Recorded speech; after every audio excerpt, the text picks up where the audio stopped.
in the book, The Last Ghetto, which I have a copy of right here, Professor Anna Hájková explores and writes, in fact, a new history of the Theresienstadt ghetto and more largely of the Holocaust. So I'm going to start by introducing Dr. Anna Hájková. She is an associate professor of modern European continental history at the University of Warwick. And her book, The Last Ghetto, provides the first in-depth analytical history of a prisoner society during the Holocaust.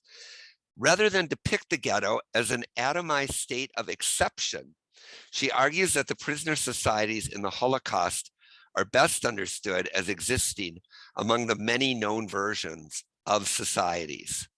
And in the talk today, she'll discuss some of the key arguments and points in her book. So thank you, Anna, for being here. I wanted to say before we begin, this is in conjunction with our current exhibit about Theresienstadt, which is called The Last Stop Before the Last Stop, Theresienstadt Ghetto, the Theresienstadt Ghetto, 1942 to 1945. In this exhibit, we use Leo Beck material to talk about the history of the ghetto, ghetto camp. And I wanted to say also just some basic housekeeping stuff, that we do have closed caption, and if you wish to access it, you only need to go to the chat, and there will be directions there to turn it on. We also have a link to Dr. Hájková's book so that you can purchase the book. So thank you for being here, Dr. Hájková.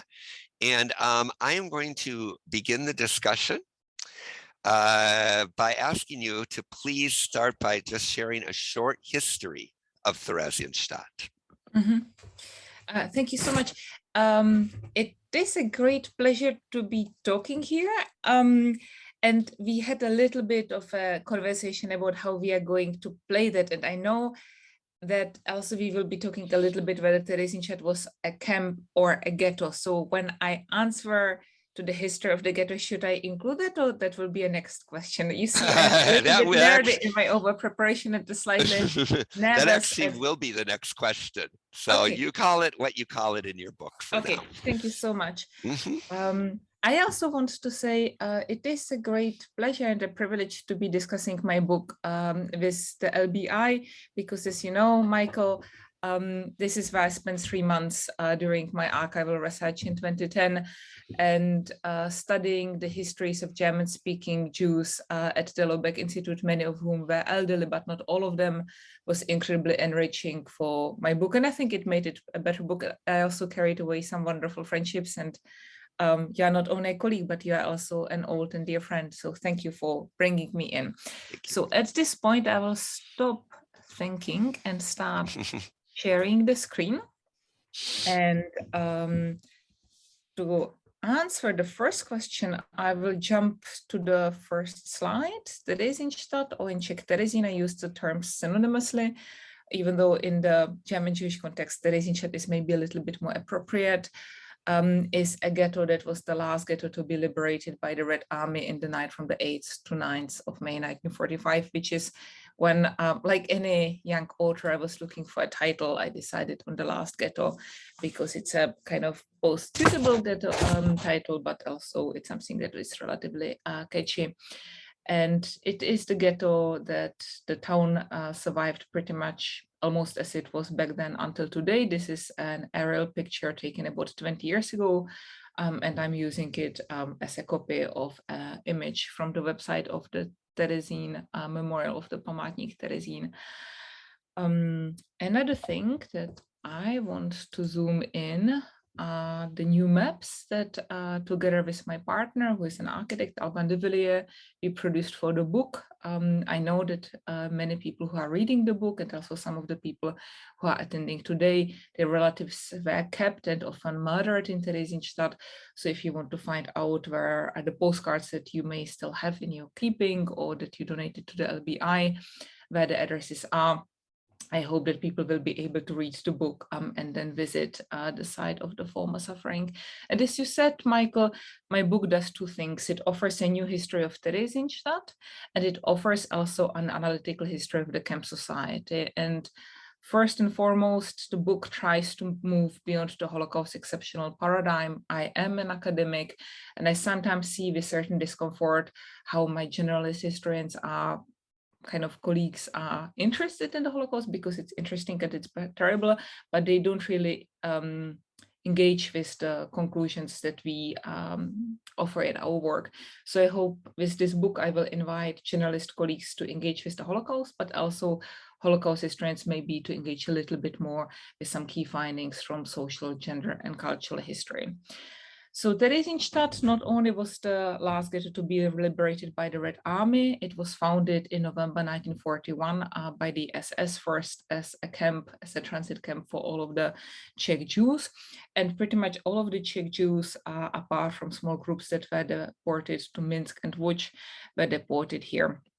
Some 140,000 people were sent to Theresienstadt, apart from the Czech Jews, also elderly people from Germany and certain exception groups from Austria, Denmark, Netherlands, Slovakia, and Hungary.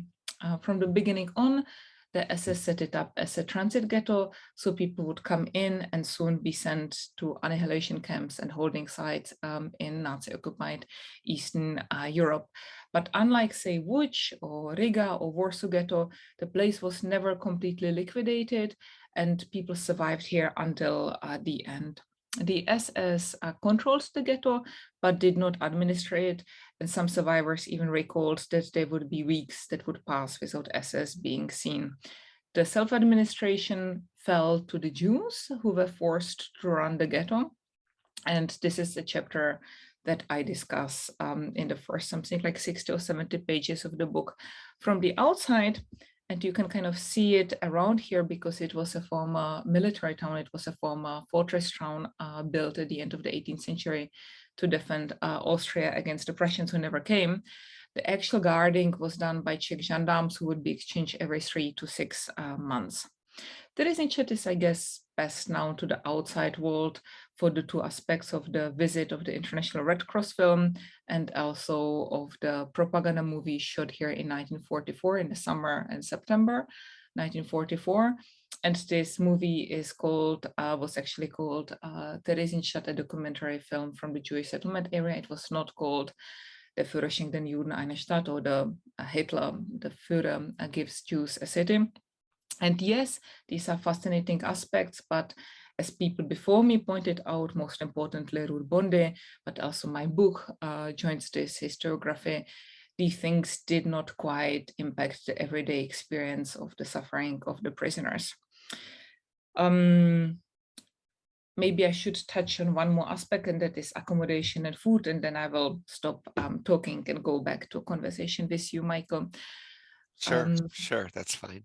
Yeah, I have to say I prepared also a talk, and I did not quite understand that in the beginning I will not be giving a talk, so this is why I may be talking it a little bit at length, but do apologize me. Well, the self-administration also decided about who is going to be accommodated where, and with the duration of the ghetto, the notion that certain accommodation is better and certain accommodation worse has differentiated over time. It is often in the small houses that the infrastructure was not improved, that people from places that were not former Czechoslovakia were accommodated, or the elderly, and that the accommodation, say, in the Hamburg barracks or in the Hanover barracks improved. But then would often come orders of the SS that a certain big building needs to be emptied, And say in January 44, all of the Hamburg barracks here were emptied for the arrival of the Dutch Jews. Now, I could speak at length about Theresienstadt, and I will stop here and listen to your next question. Okay, thank you for that introduction. It's interesting though to get like a brief history, because I feel, and I'm sure you encountered this a lot, there's so many misconceptions about Terezin and what it was and what happened there. So it's actually really helpful just to get it's basic information, but it's information a lot of people don't know actually. So I was going to ask, you call it a ghetto in your book, and I know that other people call it a camp. So I guess my question is, was it a camp or a ghetto, and where does this debate come from? Yeah, that's an important question. People are often confused whether Terezin was a ghetto or a concentration camps. And I would argue that this debate goes back to the aftermath of the war, when the camps came to signify the Nazi cruelty. And we have a significant body of work about how survivors of the political camps and as Jewish survivors kind of competed after the war about being recognized as genuine suffering. Emma Kubi and her political survivors made a really significant contribution to that point. And I'm also looking forward to Jacob Labenz's book about post-war Czechoslovak memory of the Holocaust.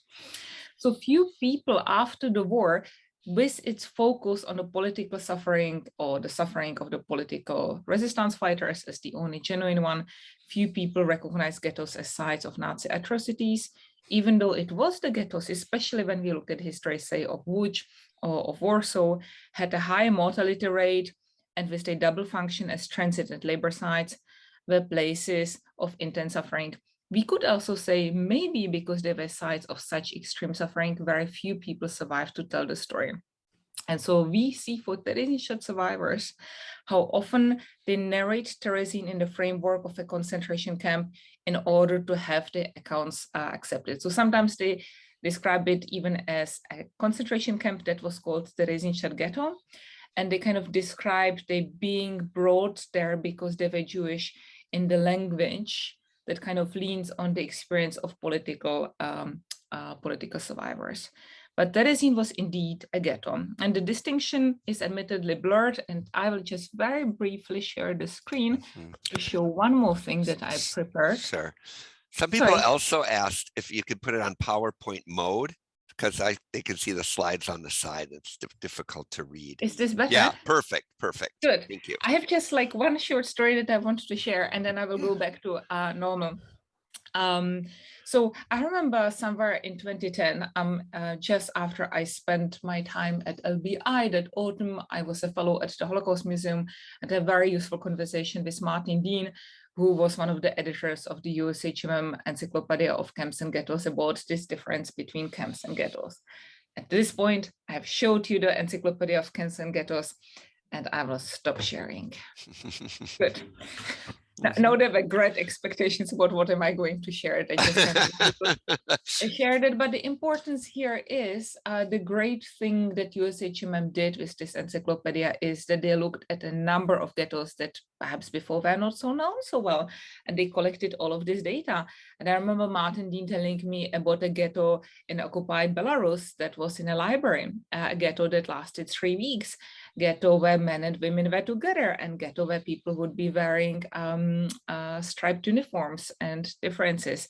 So in a way, you can kind of count the difference between camp and ghetto as a number of points on a scale towards either a camp or towards a ghetto. So some camps were more similar to ghettos and some ghettos were more similar to the camps. Nazis did not provide a clear definition of the term and used it only rarely in the official communications. So Theresienstadt was already named a ghetto before it was founded. So when the Jewish community in Prague is being told by the SS to start preparing something that we don't know is Theresienstadt, it's the department that is called G for ghetto. And it carried its designation until the end of the war. In May 1943, for propaganda reasons, the SS changed the label to Jewish settlement area. But when you look at the contemporaneous testimonies, whether it's diaries or letters within the ghetto or the drawings and so on, the prisoners themselves used both the term Theresienstadt or Theresien and ghetto synonymously. The relevant German authorities were the Prague Central Office, the Zentralstelle, commander of the ZIPO and SD in the Protectorate and 4 before, but significantly not the Inspectorate of the concentration camps, not the Wirtschaftsverwaltungshauptamt. And it is classically under the Wirtschaftsverwaltungshauptamt that the majority of the concentration camps would be falling under. We have other factors that affirm the classification of Theresienstadt as a ghetto. Unlike in the most of the camps, but similar to most of the ghettos, there was no selection upon arrival. So you have in Theresienstadt also the children and the elderly. Men and women would meet each other during the day, and in some cases they could live together. Prisoners did not have to wear uniforms, and they were housed in existing buildings rather, and again difference, newly constructed barracks. Ghettos, with the exception of the Sinti and Roma who were housed in a section of Łódź ghetto, ghettos were only for racial Jews, whereas camps could contain prisoners of any kind from any country under German control. And the topography and life in the camps was usually more regimented than in the ghettos, and only rarely were there German or other non-Jewish guards in the ghetto. So with this, you kind of see the contribution towards the points, and with that we see Theresienstadt as a ghetto. But I think the point that to me weighs the most, and therefore I would like to reiterate it, is if we insist on calling Theresienstadt a concentration camp, because then we confirm that this was a place of genuine suffering. We do not need to do that because we all are familiar with the histories of the Warsaw Ghetto, and nobody would debate whether Warsaw Ghetto was a ghetto, because when we speak about Warsaw concentration camp, we talk about a different place, different period and the site of the former ghetto in 1944. Thank you. Thank you. In your book, you talk a lot about, you take a kind of transnational approach. Mm-hmm. And I was wondering if you could actually tell us more about the transnational structure of Theresienstadt during its existence. Yeah. You know how I started with this bit that I wrote the book to kind of bring the journalist historians and the Holocaust historians into conversation. And part of that was also a bit my criticism of certain trends of Holocaust studies. And I will say, I'm absolutely aware that I stand on the shoulders of giants, that in a way it's a job of any young author or any new author to say what makes my book different and where do I suggest new things. And I'm also aware in 20 years will come new people who will write a new social history of victim society and will critique me. So please take my following remarks in that light. A lot of Holocaust history is written as national history. So when you look at the Czech production of the Holocaust, it is often as kind of just Czech history in which accidentally there are some foreigners, say in Theresienstadt or the Czech prisoners in Auschwitz. A lot of Polish production about Polish experience of the Holocaust is told as a Polish national history. The same applies for Germany, the same applies for France, and it also applies for the Israeli narrative of the Holocaust, in which Jews are first and foremost Jews, and we do not really see the impact of culture, of habitus, of ethnicity, and so on. And yet, in order to understand what was happening in the concentration camps and the ghettos, we need to understand, and that is, I guess, the basic point of transnational history, how there something changes about the encounters of the people from Germany, from former Czechoslovakia, from France, and so on. And an interconnected society that is a genuine, albeit enforced creation of these sites emerges. And even after liberation, these people bring with themselves something that was created here. We know about the networks that emerged among the volunteers and veterans of Spanish Civil War, and something similar also emerges in Theresienstadt. I know that Leubeck Institute received a couple of years ago the donation of the family of Etta Veit-Simon after the war Jaffa. And one of the things that I found so poignant about her papers were her post-war address books, where she continued exchanging cards and best wishes and New Year's cards with the friends she made in Theresienstadt, who after the war lived in Australia, and Austria and Czechoslovakia and so on. And in order to understand the transnational spirit, we really need to take it seriously and go back to the sources. Yeah. So in talking about history more generally too, and we've talked about this before, Anna, so I'll just say it'll sound like a very heavy question, but about the master narrative of Theresienstadt, and kind of what you see as perhaps a danger in how it is told, this kind of redemptive history. So I've wondered if you could comment about that. Yeah, now, Michael, you are putting me in a little bit tough spot, because we have in the audience people who were in Theresienstadt. And it's quite important when I make the following point that I do not do it with disrespect.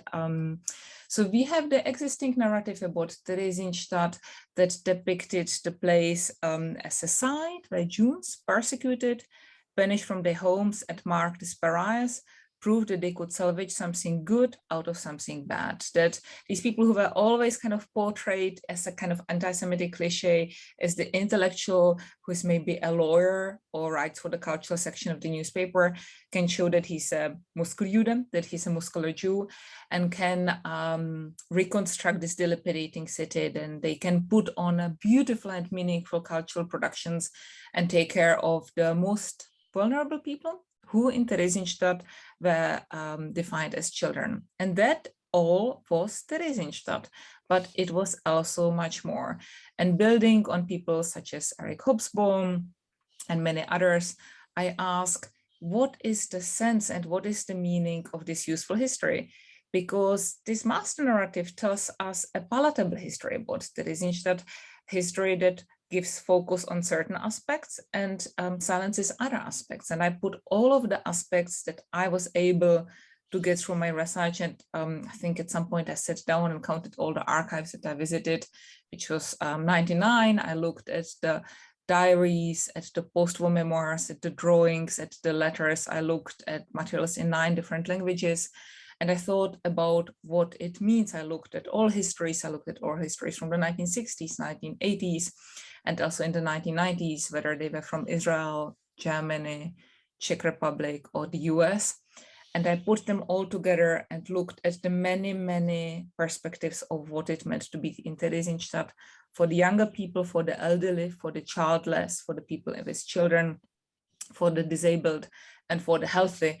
And then suddenly you come to understand that you have this master narrative and you have this useful history. It's incredibly human when people experience persecution and marginalization, that they tried to make it into a meaningful history that will make it all somewhat worthwhile. Say in the medical chapter, I think, and I offer reflections on the fate of the Jewish doctors who were sent to Theresienstadt, and if they survived it, they wrote articles, not necessarily testimonies, but articles, what they observed in Theresienstadt, so that now Theresienstadt was a valid part of their CV. And I think it's immensely important that we analyze it and ask what it means, but also understand that if you were in Theresienstadt, you would be an archivist. And if I were in Theresienstadt, I would be a historian. It's incredibly human and in that sense, very inspiring. So to go back to the transnational topic, I know you talk a lot about, or you talk some in your book about the idea of the ethnic gaze. And so I was wondering if you could talk more about that or define it for us. And then talk about the perception of the different people. For example, the young Czech Jews, how the Jews from Germany and Austria saw the Czech Jews, things of this nature. Okay, thank you. So we know from the research of nationalism that, of course, race is a construction, and that is kind of a simple factoid that you kind of get when you go into history of nationalism and when you study Central Europe, whether you look at Benedict Anderson or Miroslav Roch, that is really important to bear in mind. And to kind of, as you said in the earlier question about transnationalism, what does it mean? when the Czech and Danish and Dutch and so on Jews meet each other. And one of the first things that really struck me as I was somewhere in the middle of my dissertation on which the book is based is that Theresienstadt did not engender common Jewishness, rather it created ethnic differences. And eventually I was also struck in the sources, in the post-war testimonies, in the drawings from the ghetto, and in the diaries, how much people obsessed about other groups' presumed ethnic looks. And they would describe them as markedly bodily different. And one of the things that I tried to portray in the book with the humor that it really woke up in me, but also with sympathy, is how often the German and Austrian Jews, who were often elderly and were in a difficult position on the social hierarchy of Theresienstadt. And by the way, social hierarchy and how can we think about social hierarchies of camps and ghettos is a topic that we really go back to the very first studies about camps and ghettos, from Eugen Kogon to Anna Pawelczynska to Hermann Langbein and to many others. And you have the position of these elderly who come to Czechoslovakia, which they perhaps before experienced only as Prague or Karlsbad or Franzensbad and so on. And over they describe the younger Czech Jews as markedly beautiful, as tall, as athletic, as red-cheeked, as blonde-haired, and as very passionate. In the beginning, admittedly, I read that and I was terribly pleased because I too am descendant of Czech Jews and I too would like to believe that I'm tall and athletic and red-cheeked and good-looking. But then I guess the analytical historian in me came through and I realized descriptions of beauty do not necessarily carry on with the understanding of who is really beautiful, but rather reflect on positions of status, of prestige, and of self-understanding. What is also so interesting is that these German old Jewish chroniclers describe these Czech Jews always and again as remarkably non-Jewish, and sometimes as strikingly Slavic and sometimes as strikingly Germanic. So one question we could be asking is, does it mean that after the 12 years of Nazi rule in Germany, they've started understanding Jewishness as something negative? And that's something that I'm putting out there for future research to discuss. And at the other hand, and maybe I can very briefly share a screen because it's such a remarkable image that we have from the Leubeck Institute. And this time I will not forget putting it on the PowerPoint slide. We have this drawing, this feather drawing by Norbert Troller, a Brno architect, Prošlupke for the peels, a drawing of the elderly people who are picking up potato peels because it's the one thing to eat. And I find the image so remarkable because it doesn't show the individuality of these people. You just see these shapes, you do not even see their faces.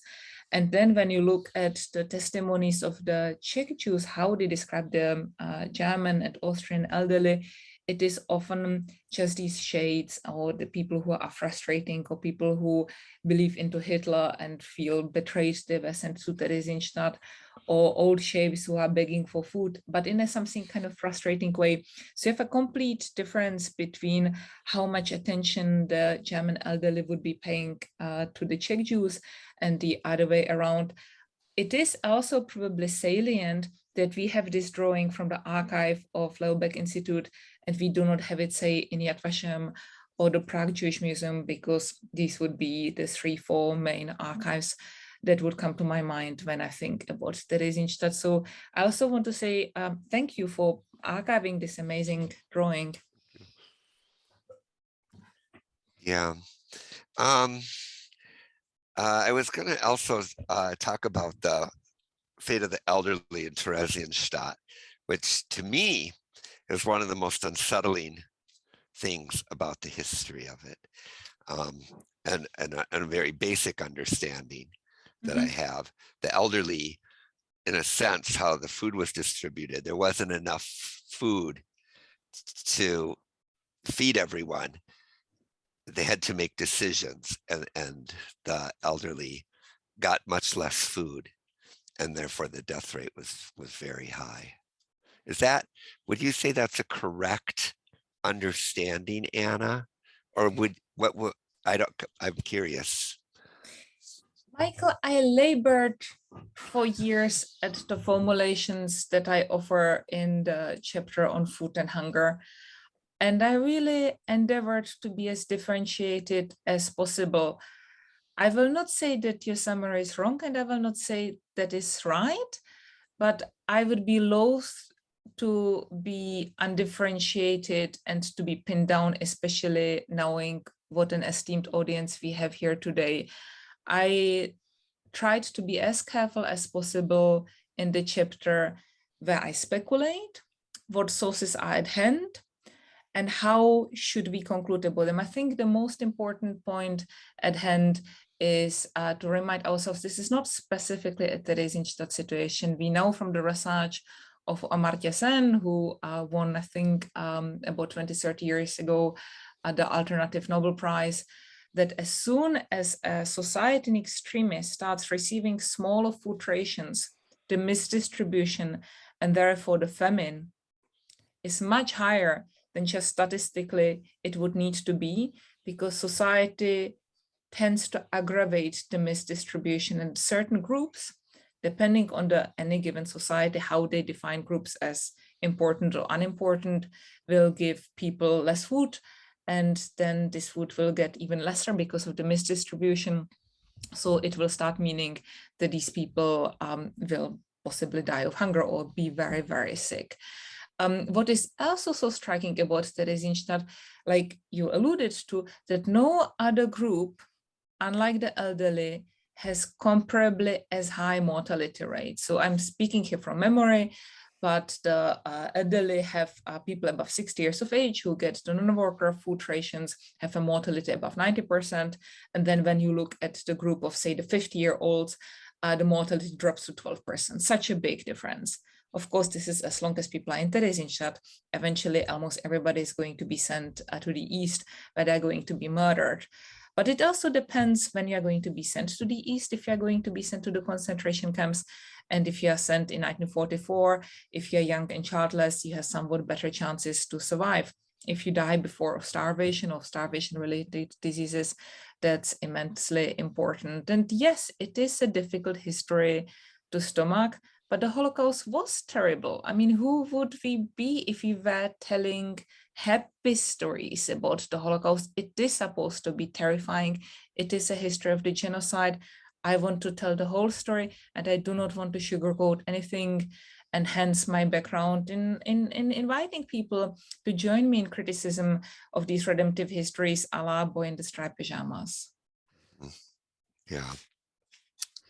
You also talk a lot in your book, and a lot of your past work has dealt with sexuality. And in this book, of course, sexuality within Theresienstadt. And what does sexuality tell us about prisoner society, I guess, is my next question.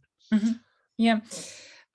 Now, I appreciate your question, Michael. I should say I have, since I finished the book, or since I finished the PhD, I've moved more into the history of sexuality of the Holocaust. I also publish about that extensively. And I would be loath if people listen to our conversation at this point. They expect tons and tons of that in the book, because maybe, Michael, you have read my other studies and you have very kindly sometimes proofread and commented on them. And I think really a sober look will say that it's a couple of remarks here and a couple of remarks there. Mm-hmm. And that is true. That is true. But I also want to mention, I believe you will have a conversation with Helen Epstein in a few months, and she published a very beautiful memoir of her mother, who was imprisoned in Theresienstadt and later in Auschwitz and Hamburg. And Františka Epsteinová, Francie Epstein, Francis War, is one of the really breathtakingly outspoken, unsentimental memoirs that speak also about sexual barter and so on. So in thinking about sexuality, now just I hate promising people things that then my work cannot deliver. So I wanted to be clear here. I was very inspired by the work of my doctoral supervisor, Doris Bergen, Dagmar Herzog, Annette Tim, Jennifer Evans, and others on the importance of sexuality, or as Dagmar Herzog has called it, the much of muchness. And sexuality is in a way a key that helps us understand any given society. Constructions of what we perceive as valuable, as meaningful, the way how people can engage, how they can fall in love, how they become intimate with each other, and what is seen as kind of meaningful and good, and yet other versions of sexuality that are seen as deviant. And now maybe some audience is listening and thinks, but isn't it that in 1940s it was not okay to be gay, and today it's okay to be gay? This is exactly where historians of sexuality come in, people such as Anita Korimai, Dagmar Herzog, Jan Seidel, and others, who have shown how very much notions of history or queer desire have changed between 1920s then to the 1930s. Say, my PhD student Uta Rautenberg defended a couple of months ago a beautiful PhD about homophobia in the concentration camps, where you really see big changes in the perceptions of queer desire, and it's a powerful tool of othering. So these are some of the aspects that I bring in my work, and say in the discussion about culture and music in Theresienstadt, how a Czech singer is described as beautiful and as feminine and as meaningful, and a German singer, a German woman singer playing in the role of Martinka in The Battered Bride, is seen as a kind of lacking woman because she's not quite as pretty. But again, the depictions of beauty and lack thereof do not necessarily tie to whether somebody was actually beautiful or not, but much more to the sense of the speaker. And therefore, sexuality is this key that will help us understand, but we need to understand which door is it that we want to open and how exactly to do that. And the methodology proposed by the amazing scholars who I mentioned before, and there are many more, is really helpful here. And I know part of that discussion, at least in your past work, a little bit in this book too, is about this idea of sexual barter. And I wondered if you could define that as you use it in this book. Sexual barter is an exchange of sexual or social services for protection and resources. It can include sexual acts, it can include affection, it can include lasting promises, it can offer one-off promises. One of the important questions is, we believe today that we know what are sexual acts, but how sexual acts are understood and what is actually understood as a sexual act and what are the boundaries is something that historians of sexuality have helpfully questioned. So that would be my quick definition of sexual barter. Yeah, yeah. So to go on to another topic, how did social hierarchies develop in the ghetto? I guess a central argument of my book is to push back against the old argument on totalitarian societies by Hannah Arendt. And I say it full of admiration and appreciation for Hannah Arendt. She's such a rich and heterogeneous thinker, and how many people can we say, 60, 70 years after they published a book that we still engage with that. And Arendt argued that totalitarian societies, foremost concentration camps, isolate and atomize the human society until people kind of become just social animals who still can talk, but do not have what makes us human. And a lot of research since then has engaged with this question, do we have the society in the concentration camps? And on the other hand, you have these kind of discussions about resistance and resistance until the end. And I was driven from the beginning by encounters as a young student with Holocaust survivors who were friends with my grandparents. And I was struck by the discussions about falling in love, playing soccer, standing in line, learning new languages, being really upset when their friends left, fighting to go with their lovers and so on. And that is the beginning of the social. So one of the things that I show in the book is that the social continues until the very end. And in a way, the differentiation between our safe society and the different warp society of the concentration camps is not analytically very sound, but rather serves to assure us that this is not going to happen to us. And of course, Michael, you and I are aware that when we started planning this conversation, it was before the 24th of February.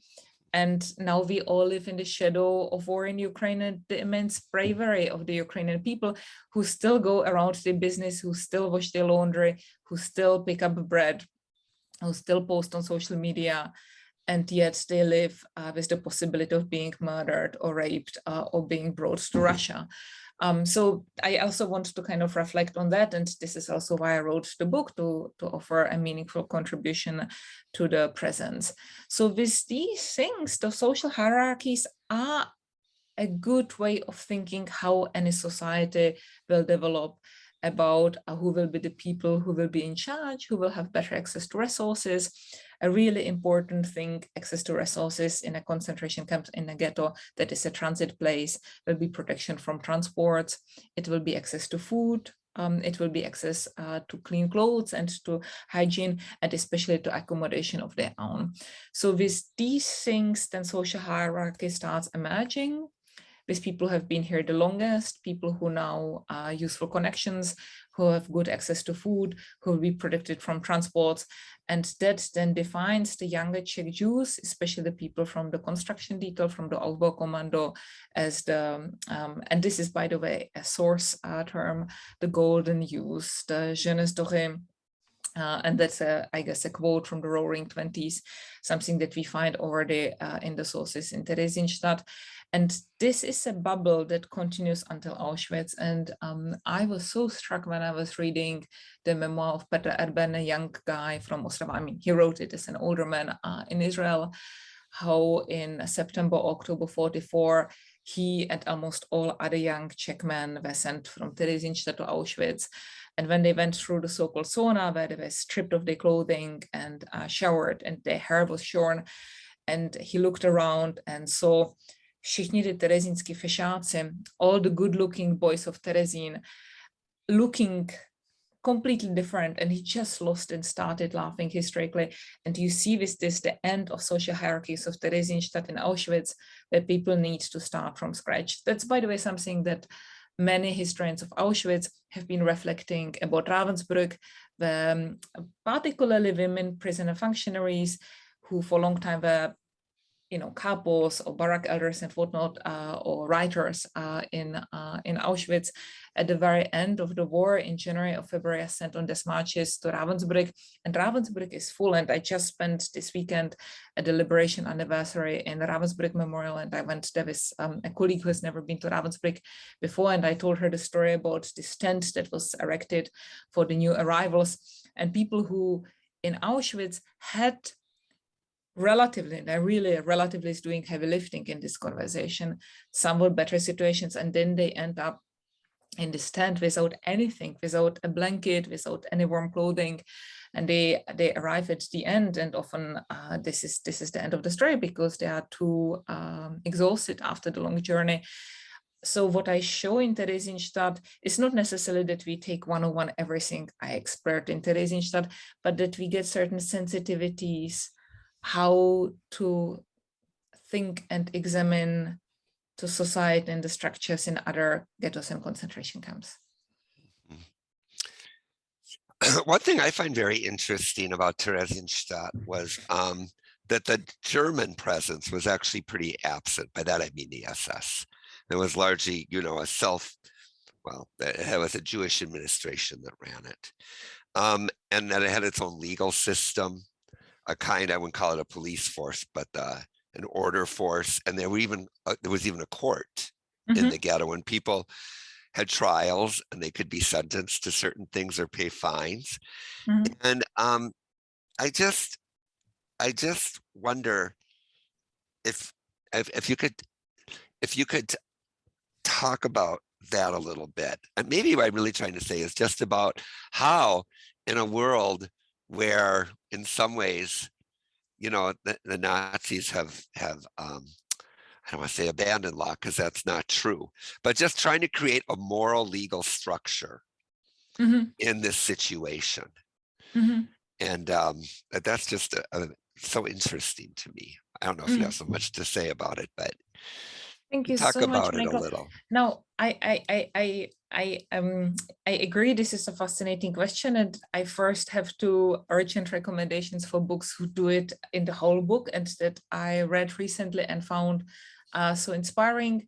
The first one is Katarzyna Persson on the Jewish ghetto police, and I believe Kasia also had her book launch last year with the Yivo, and Svenja Betke about the Jewish criminality and Jewish ghetto courts in, if I'm not mistaken, in two ghettos in Nazi-occupied Poland and in Lithuania. And she looks at exactly this question about law, legality, can we talk about morals, and what is prosecutable? And that comes from the critical legal studies, the notion that laws are always man-made and they tell us something about the values in society in which we live.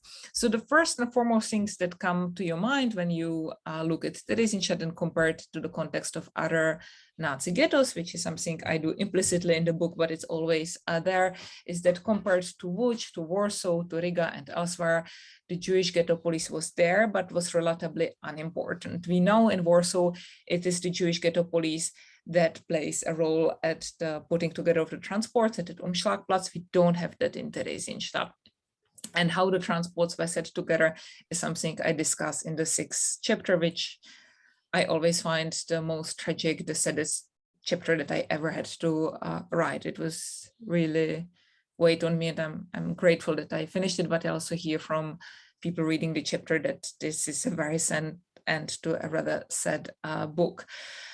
But the point about morals, the way how I conceptualize thinking about morals and ethics and right and wrong is that we need to historicize these terms and differentiate between what is the lasting differentiation and thinking about good and about decency, and what are the historical terms. And for me, it's the differentiation between ethics, that for me is the lasting and eternal, and between morals. So what we understand as right and wrong can change over time. We know that a lot of people in Russia today think that they are on the right side, and I hope we all agree that they are not. But that does not mean that we are wrong, but that means that most societies operate with the notion that they are in the right, and that is something that I would call morals. So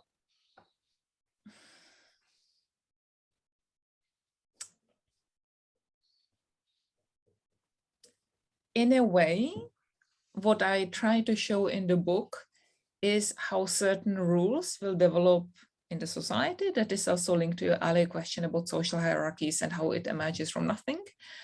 How people kind of develop a notion how to stay decent, when to be ashamed, what is appropriate behavior, how to date, how to get food, how to maybe organize food that is not your own, what is defined as stealing and what is defined as organizing, and what it tells us about the society.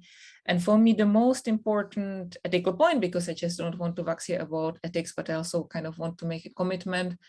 For me, the ethical legacy was to bring all the stories to the table, to present them without judgment, and to try to ask what it means. Yeah. Tied into that, of course, one of the best known and fiercely discussed topics of all of the Holocaust are the Judenrat, the Jewish self-administrations. You know, you brought up Hannah Arendt already. How does your book contribute to that debate? Thank you. So maybe it's worthwhile to kind of recap slightly the debate, because like you said, it is something that has been debated enormously Firstly, we know that one of the first things that starts just after the liberation, sometimes already before the liberation, is the Jewish revenge against those people that Jews perceived have collaborated or have helped the Nazis. And I'm very fond of Katarzyna Parsons' amazing work, and her current work her current book that she's writing now looks at the histories of Jewish revenge.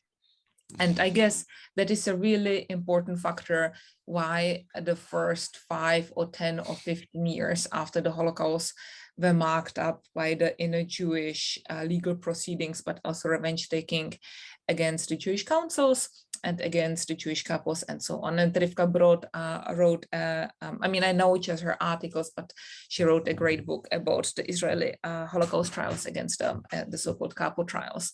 And then in the 60s and 70s, and Holocaust historiography is very much part of this discussion of kind of looking at the Jewish collaboration. Sorry, Mike, you look like, should I continue? Yeah, please. Yeah, you looked like something is going wrong. Oh, So, no. Yeah. I'm listening. Yeah, you have discussion from Hage Adler to Philip Friedman and to many, many others to kind of describe and other the wrong Jewish functionary who presumably collaborated. And I try to use the word collaboration in quotation marks because it's a very judgmental term. It's not a category of analysis, it's a category of practice. And then the 60s, 70s, we have a beginning of a watershed. And Isaiah Chung, who in earliest works was definitely one of the more moralizing people, starts making accommodations. And in his book, The Judenrat, also showed the Jewish councils vis-a-vis the social kitchens and support for the children and support for the elderly. And also, and I really like teaching Judenrat to my students because it shows this impossible position and the negotiations and the impossibility to understand that everybody is going to be murdered. And this is where the most important historiographic watershed happened in the late 1980s, early 1990s. Dan Dinner, a professor emeritus of the Hebrew University, and I think the founding director of the Simon Dubno Institute, published an essay about the rationality of the Jewish Council. And he said basically this whole discussion whether the Jewish councils were good or Jewish councils were bad is we have discussed it, we have gotten nowhere because, or maybe we have discussed it at length and we will get nothing more out of this discussion. Rather, we should be discussing the rationality and the logic of the Jewish councils, because in a way they were in the position of somebody who found out that they have incurable counsel. And it's horrible news. And people are not created for living with the information that they are all going to die. It does not make sense. We know that the Holocaust happened because we grew up with the information that the Holocaust has happened. But many of us, especially the younger people in the audience, remember how you were 12 and 15 and how for the first time somebody in your surrounding actually told you the bare bones of the history of the Holocaust and how you could not believe it because it did not make sense in the middle of civilized Europe. So to be there in 1942 and 1943 and to try to understand the production ghetto, that the forced work that you have created with so much attention and so much stress that everybody is going to be eventually murdered, that does not make sense. And that is something that Dan Dinner described, and that since then has been really dominant in research. People like Beate Meyer and Doron Rabinovich have applied it in their studies of Reichsvereinigung, of the Reich Association in Germany and Vienna, and Dan Dinner was also really, really influential for my study. So in the first chapter that looks at the Jewish Council and the Jewish self-administration, I do not try to say whether the Jewish Council was good or bad. I rather try to show how they did this impossible task, how they operated with the bad news as they were trickling in from the East and found ways to accommodate the bad news and not to quite understand what is happening there, and how, and that kind of goes back to the discussion about the social hierarchy and about society in extremis, how for many Jewish functionaries who, especially in the case of Theresienstadt, were professional organizers, they were professional administrators their whole lives, they approached Theresienstadt as a problem that can be organized and solved. Now, of course, Holocaust cannot be solved, But rather than blaming them for trying to do something that was unsolvable, I think for me, I was after the point of trying to understand the logic and the mentality in which people like Benjamin Murmelstein or Jiří Vogel see Theresienstadt as logistics problems that can be solved, and to listen to the narratives and to try to understand and grasp how they see a sense of achievement. You see it also with the CVs and with the recommendation letters that especially Jiří Vogel, who took over after Benjamin Murmelstein in LMA 45, wrote these letters of recommendations for people who often work with him in the self-administration. Say, I have already mentioned Etta Veit-Simon, and among Etta Veit-Simon's most cherished belongings was this letter of recommendation from Jiří Vogel. I guess before we move on to questions, I think this is a topic that can't really be avoided, and that is Theresien as a place of culture, right? As a cultural ghetto. That's what we all, if I may be general, we all grew up thinking of it as, because of course that's the part of the story that has been so popularized. How, especially with the children's art, Brundabar, and also as well as classical music, concerts, and all this cultural life. So you introduce class and economic capital in discussion in your book itself.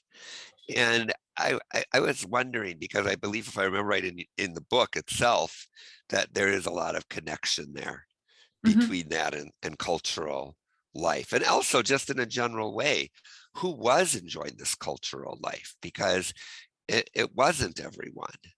And, we had a conversation a few weeks ago with Susanna Justman, and where that came up as a part of the conversation as well. I mean, she was not really part of that, or her family, little bit. Yeah. Thank you.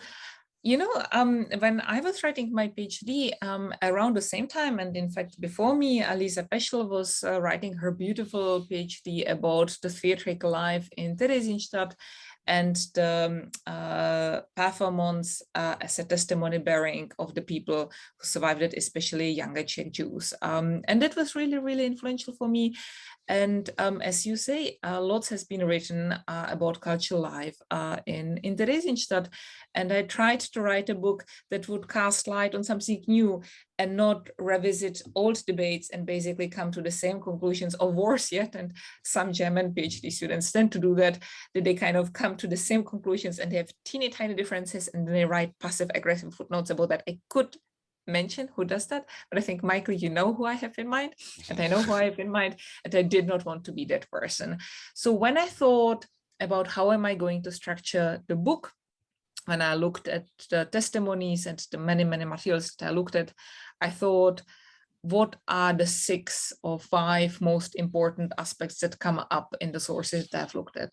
And culture definitely was part of them, but I was not necessarily interested in culture in order to document that cultural life took place in Theresienstadt, because that has been done before. And really, I have nothing to contribute.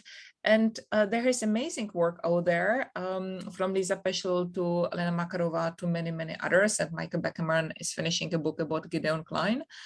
And I want to also appreciate that this work has been done, and I can do nothing else than cite them in my footnotes and give them maybe a little shout out at this book presentation. But I was interested on what does social hierarchy tell us about culture, and what does cultural production tell us about social hierarchies in society, about how people make sense of art, why is it important for being human, how does social production cast light on ethnic groups, and how various groups in Theresienstadt find various artistic productions meaningful and beautiful, because it is also linked to people's class belonging. And like you said, Susanna Justman's family did not really attend many cultural events, and that was one of the first things that I noticed, that a lot of people who were imprisoned in Theresienstadt said in their post-war testimonies, I never attended any cultural events because I never had time. I had small children, and it was just a luxury for others. So that is a first statement about that. When you look at the, say, the testimony of Philipp Manes, a filmmaker from Berlin, who in Theresienstadt did these amazing productions of especially older German playwrights, but also some other things like Edmund de Rostand and others. And who goes there and for whom this is incredibly meaningful, but say Hanna Munkova, one of his actresses, who was a Czech actress and also played in Czech cultural productions, and after the war emigrated to Great Britain. And in her post-war oral history, she said something like in passing, yes, and sometimes I played for this old guy from Berlin because I didn't have a better gig, and they were these like old people, and for them it was meaningful, but also they were old in German and frustrating. And then I moved on to greener pastures. So this kind of paying attention, and I'm citing here from memory, is something that really casts light a lot about the importance of culture and how it's produced and how it's seen as meaningful and so on. It's also important what survived and what is archived. We know about the Ghetto Mädel, about this operetta with the romantic comedy plot of a pretty young woman who falls in love with a member of the ghetto guard, and music is played, and something that Gonda Redlich and others have described as tasteless, but we do not have it in the archive, and so much of the archives of Theresienstadt have survived. So you don't need to go to the classical French post-structuralists to know that archive is also an expression of power hierarchies, that the archive saves things that people meant to save and things that they wanted to exclude. And I have talked before, when you asked me about sexuality, about the depictions of women singers as beautiful or as kind of markedly feminine in the wrong way. So those are some of the insights that I offer. Thank you. Thank you, Anna. I think we'll open it up to questions. I think there's a lot of questions. And let's see. Let's start up here. One person asks, was it originally built as a star-shaped fort, Theresien itself? Yeah, so that is a good question. I read about it a bit, but also that was not kind of the forefront. I think Astrid de Bolt-Krita, who is an architecture historian or an architect, and had a big project about the histories of Theresienstadt before it was a ghetto at the Technical University in Berlin, offered insights on that. From what I understand, it was built at the end of the 18th century as one of the last fortresses built in the Vaubanian model. And, you know, Vauban would build, I think it was La Rochelle, one of the kind of classical models. And yes, in that sense, the fortifications and the bastions and so on are built in that way. I would not quite say star-shaped, but in a way that if people are attacking, it's particularly hard to take in the fortress. Mm-hmm. Yeah. One person asks, some of the questions we answered later on, they were written before we got into the top, so I'm kind of moving around. Can you speak a little bit more about its preparation? One of my relatives, who was a teenager in 1941, reported that he was sent there from Prague to build the ghetto. About preparation for what? I guess the preparation of the creation of the actual physical building of it, or transforming it into a ghetto. Oh, okay, camp. okay. Yeah. Well, so people like Hage Adler and Tomáš Fedorovich, who is a colleague at the Theresian Memorial, have looked specifically at the histories of this former town where everybody was expelled in the course of summer 42. So you have these couple of months between November 41, when the first barracks, the kasarna, are open for the Jews, and the barracks, the places where, you know, the army was accommodated, are empty since 39 and the Nazi occupation of Czechoslovakia. But later on, in June and July 42, all the civilian population of Theresien is expelled, and then the Jews kind of take over all of the town. And again, this is a scholarship that I find there is great scholarship by Tomáš Fedorovich, specifically on the kind of removal of the Gentile population of Theresien and how they returned after 45. and I had nothing to contribute to that. I was also interested specifically in the prisoner society, but maybe I can add here something that I know is of interest to you, Michael, and also something to me, is sometimes people who visit Theresienstadt today feel a little bit uncomfortable because civilians live there again, and they go around their business and they eat ice cream and smoke cigarettes in the corner and discuss buying toilet paper and have Turkish coffee, and they live a life. They pay taxes and they bring rubbish to the dustbin. And these are often children and grandchildren of people who were expelled in 1942. And it's really also important to understand that life goes on. A good friend of mine, Alice, lives in Terezin. She's one of the chroniclers of the town. And I also often listen to her, how she feels about all the tourists who come to the site of the former suffering and who let the locals feel that they feel uncomfortable about locals living their lives. And it can be quite disrespectful towards the locals.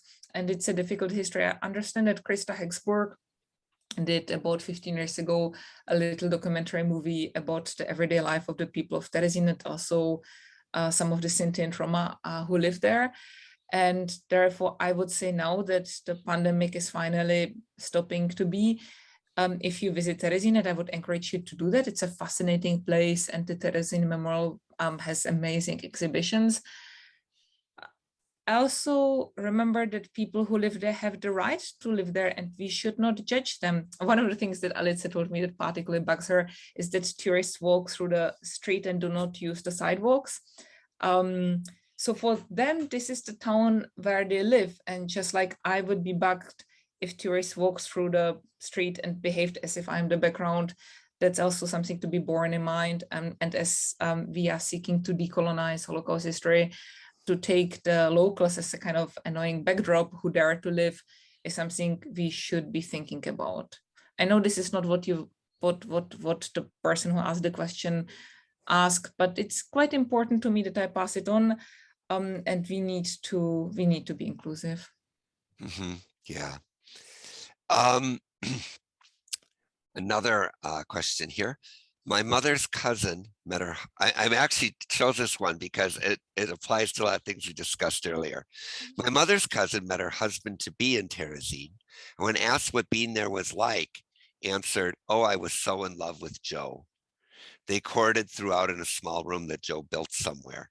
He was a carpenter." It's interesting because how people do remember Terezin, and it's so shocking to hear, in a way, I think, an answer to the experience that where one is kind of fondly remembering love, things like this, but one does come across those.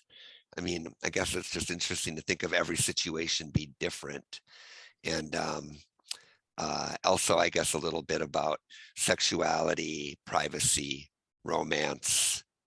I mean, there was some, if there were people who were able to build or get built small private, what were they called again? Like Kumbale. Yeah, kumbale. Thank you. I couldn't remember the word. Kumbal. Yeah. So that was and I think also the people who could do that also were often a little more, they were a little more sought after, higher on the social hierarchy, because they had that kind of ability. There was even a Schlager. There was a song in Theresienstadt, mit dir in einem Kumbal, zwei Herzen und ein Raum. To be with you in a Kumbal alone, two hearts and a room alone. Yeah, that's really interesting. I know here at Leo Beck we have lots of this. Norbert Trawler, of course, he was a carpenter and he built a lot. He was an architect. An architect, yes, right. An architect, but he had his carpenters. My partner is an architect. Yeah. Don't be pleased with your depiction of architect. That's true. No, he was indeed an architect, but he was responsible for designing some for the pretty high up people, prisoners still, but within he the Terezin administration. For Benjamin Morgenstern, and I believe also for Raphael Schichter. And you have to design for both in your archive. Yeah, it's really strange, because when I first came across them, I first started here 20 years ago, I didn't have any perspective for them. You know, like why they were really building and living in things like this as well. Like it was very confusing to me. Now I've learned a little more. And if I may share, so if anybody in the audience will go to Terezín, you should also visit, apart from Prague, you should visit Brno, because Brno has all these amazing 1920s, 1930s functionalist architecture, whether it's the Villa Tugendhat or the building of the radio and so on and so on. And I had the good fortune that my book came out in Czech translation. And colleagues in Brno invited me for a book talk, and I was in Brno just for one day, but I also spoke about the book in the radio, so I was able to admire the architecture there. I have to say, I'm a big fan of the 1920s functionalist architecture. I saw the Villa Tugendhat from the garden of the nearby villa. So you have these direct connections between architects who either were friends of somebody like Ludwig Mies van der Rohe or the people who actually design these buildings, and then they are deported to Theresienstadt and they are designing the cubby holes. And they do it well, and for them it's part of their CV, and this is why we find the drawings in the papers, and this is the context in which we need to read it. Yeah. Here's a question which I'm also very interested in myself. Were German-speaking Czech Jews seen as German Jews? What about the hierarchy between different nationalities? So we discussed some of that already. My great aunt, there for 2 years before being sent to Auschwitz, and a great grandmother 4 months before murdered in Treblinka, were in Terezín. They were from Tropau Opava. I have never understood how German-speaking Czech Jews identified. Thank you. So we have this, okay, will be a little bit historiographic, but I will answer the question. We have this really important debate in the last 15 years about the so-called ethnic amphibians, about nationalism, and about the things that will start changing in Central Europe at the end of the 1930s. And how people would be switching from Czech to German and so on, but also how you had a lot of people, like the people from Tropau indeed, or Opava in Czech, who would maybe be able to say Dobrý den, but that was the extent of their Czech. But you also have people, especially from Prague or from Southern Bohemia, who do not speak German so terribly much. And then comes the occupation, and then the meaning of speaking German starts shifting. So we know, especially for the younger people from, say, Opava, that they start picking up Czech.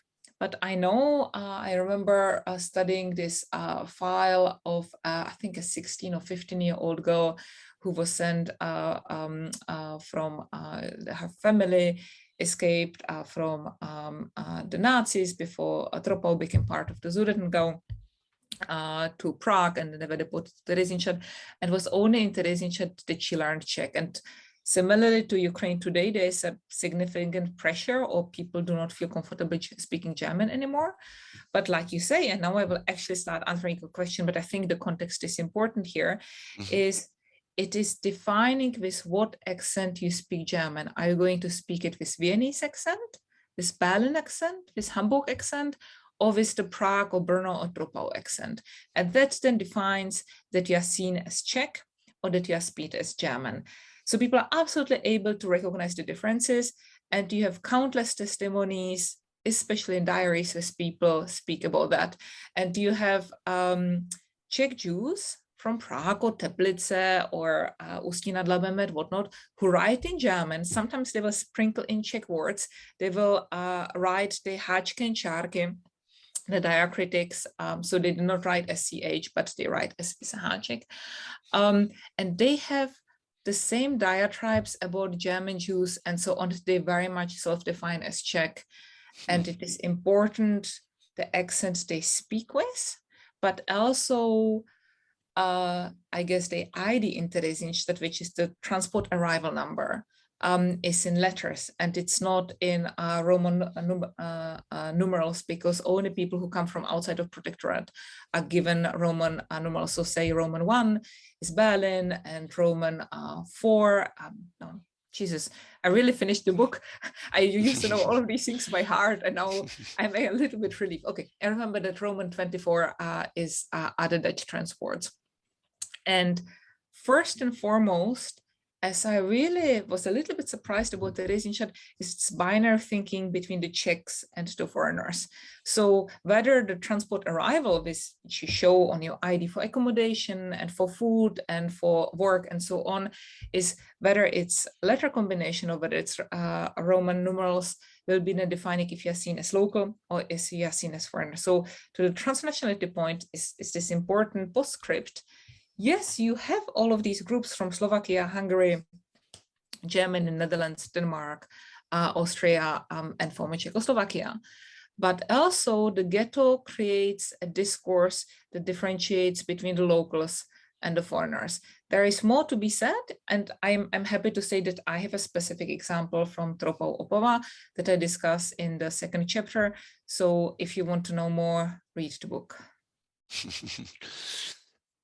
I think, I mean, there's so many questions actually, so we'll keep going. I will also say it's 8:16 p.m. British time. Yeah, we won't go. I know you're super awake and super fun, but well, you're doing very I'm good. not. I have seen, so someone wrote, I have seen firsthand the crematoria at Terezin. So wasn't it also a concentration camp? Given the layout of the entire area, it seems that rather than Terezin being both a ghetto and a camp implies a different kind of intention on the part of the victimizers. This was a different area on the campus separate from the town. The town, I mean, I know you've been there, so you know, the town was a ghetto in the sense that there were only Jews living in cramped quarters with perhaps minimal food, but they carried on their actual daily lives. And then there's a second part to the question, but let's stop there for now. But he does end by saying again, so is it not true that Terezin was both a town and a concentration camp where others were exterminated or at least marked for transport to Auschwitz, etc.? You know, I can actually say something quick about that. And that is simply that, to me, I think of it as a ghetto or a transit camp because the people being brought there weren't being brought there to be exterminated. Now, many people died there, many thousands and thousands died there, but they were never, as crazy as it sounds, they were never meant to die there. I mean, I think it was, I would say. They were meant to die there. We know that Jakob Edelstein went at some point to Siegfried Seidel, to the first commandant, and said, we have outrageous mortality of the elderly. What should we do? Like, you need to do something. And Seidel said, die Uhr geht richtig. The clock is working correctly. So this was part of the annihilation plan. And I mean, there's much to be said about the question. And I think I want to reiterate for the third time the point I made. We still have this ongoing narrative in which ghettos are not as bad as camps. And this is not true. We have crematoria in other ghettos as well. And if we only define as ghetto something that is not as bad, then we do not historically understand how the Nazi ghettos worked. Yeah. Let's see, we have, there's a few other things here. The Defiant Requiem Foundation here in Washington just performed Verdi's Requiem last week. It was an unforgettable concert. The role of Rafi Schechter, the conductor at Terezin, played a huge role.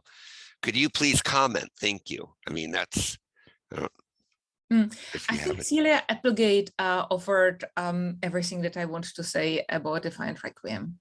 Okay. And so could you, there are some people asking more about the transports and how they were organized. And I know that's a complex thing that takes longer than 10 minutes to fully understand. But would there be a very brief way you could talk about it? Oh, yes, describe briefly the history of the United States. So in Theresienstadt, the horrible job of putting together transports to the unknown falls to the Jewish self-administration.